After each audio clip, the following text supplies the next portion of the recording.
श्री राम स्तुति।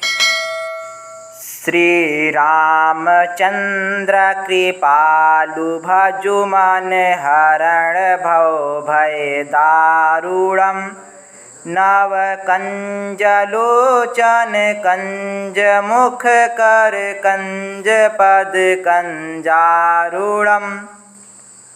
अर्थात हे मेरे मन, तू कृपालु श्री रामचंद्र जी का भजन कर।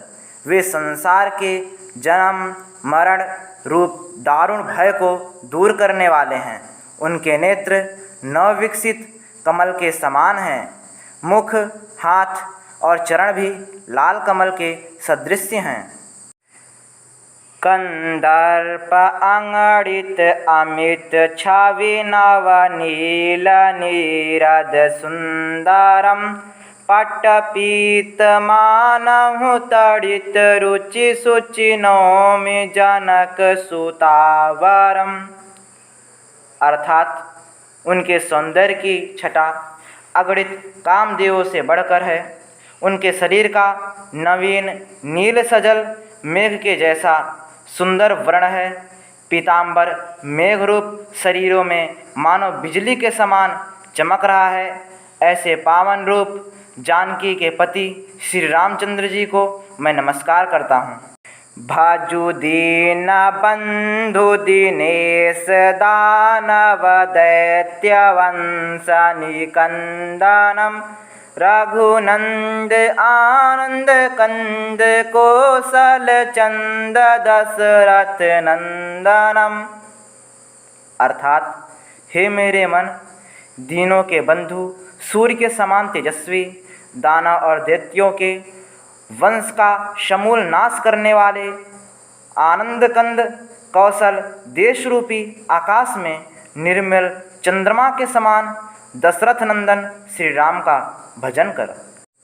सिर मुकुट कुंडल तिलक चारु उदारु अंग विभूषणम आजानुभुज सर चाप धर संग्राम जित खर दूषणम। अर्थात जिनके मस्तक पर रत्न जटित मुकुट, कानों में कुंडल, भाल पर सुंदर तिलक और प्रत्येक अंग में सुंदर आभूषण सुशोभित हो रहे हैं, जिनकी भुजाएं घुटनों तक लंबी हैं, जो धनुष बाण लिए हुए हैं, जिन्होंने संग्राम में खरदूषण को जीत लिया है। इति वादित तुलसीदास शंकर शेष मुनि मनरंजनम मम हृदय कंज निवास कुरु कामादि खल दल गंजनम। अर्थात जो शिव शेष और मुनियों के मन को प्रसन्न करने वाले हैं और काम क्रोध लोभादि शत्रुओं का नाश करने वाले हैं, तुलसीदास प्रार्थना करते हैं, वे श्री रघुनाथ जी मेरे हृदय कमल में सदा निवास करें। मनु जाहि राचेउ मिलहि सो बरु सहज सुंदर सावरो करुणा निधान सुजान सीलु सनेहु जानत रावरो।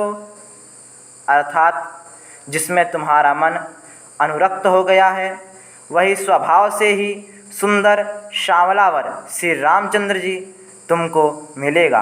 वह दया का खजाना और सुजान अर्थात सर्वज्ञ हैं, तुम्हारे शील और स्नेह को जानते हैं।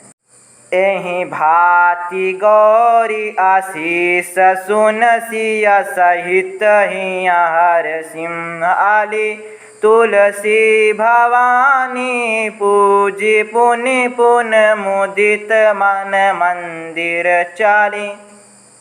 अर्थात इस प्रकार श्री गौरी जी का आशीर्वाद सुनकर जानकी जी समेत सभी सखियां हृदय में हर्षित हुई।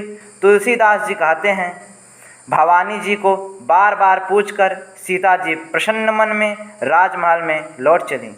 आन गौरी अनुकूल सिंह हिय हर्षो न जाय कही मंजुल मंगल मूल बाम अंग फरकन लगे।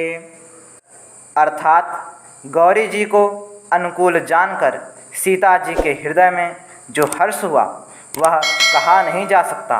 सुंदर मंगलों के मूल उनके बाएं अंग फड़कने लगे।